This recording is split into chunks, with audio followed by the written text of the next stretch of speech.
কোরবানি ঈদকে সামনে রেখে রাজশাহীতে ট্রাকে করে নির্ধারিত ৩টি ভোগ্য পণ্য বিক্রির কার্যক্রম শুরু করেছে টিসিবি।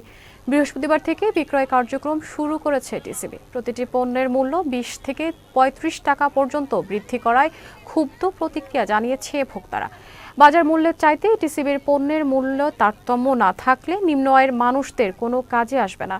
টিসিবির দেয়া তথ্য মতে পূর্বের ৭০ টাকা কেজি দরে চিনির দাম বাড়িয়ে বিক্রি করা হচ্ছে ৮০ টাকায়।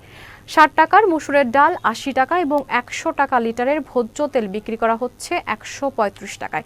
টিসিবির রাজশাহীর আঞ্চলিক কার্যালয়ের উপপরিচালক আতিকুর রহমান জানান, পর্যায়ক্রমে নগরীর ৩০টি ওয়ার্ডের 10টি পয়েন্টে প্রতিদিন টিসিবির এই ৩টি পণ্য ক্রয় করতে পারবেন ক্রেতারা।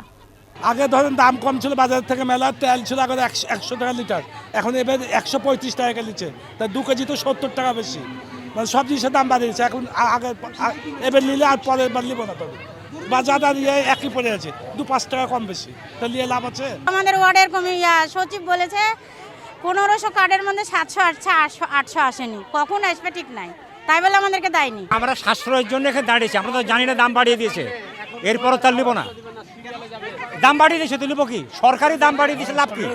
বাজার থেকে কিনবো, চোরের দেশ হয়ে গেছে তো। এই যে দেখছেন তো কি অবস্থা, কি ভিড়, মুরব্বী মানুষ দাঁড়িয়ে থেকে লাইনে নেওয়া সমস্যা না। ২২ মে থেকে ৩ জুন পর্যন্ত চলতে থাকবে, শুক্র শনিবার সহ, শুক্র শনিবারও চলবে। আর পণ্যের ৩টা পণ্যেরই চিনিরও একটু দাম বাড়ানো হয়েছে, যেহেতু বাজারে দাম বাড়ছে।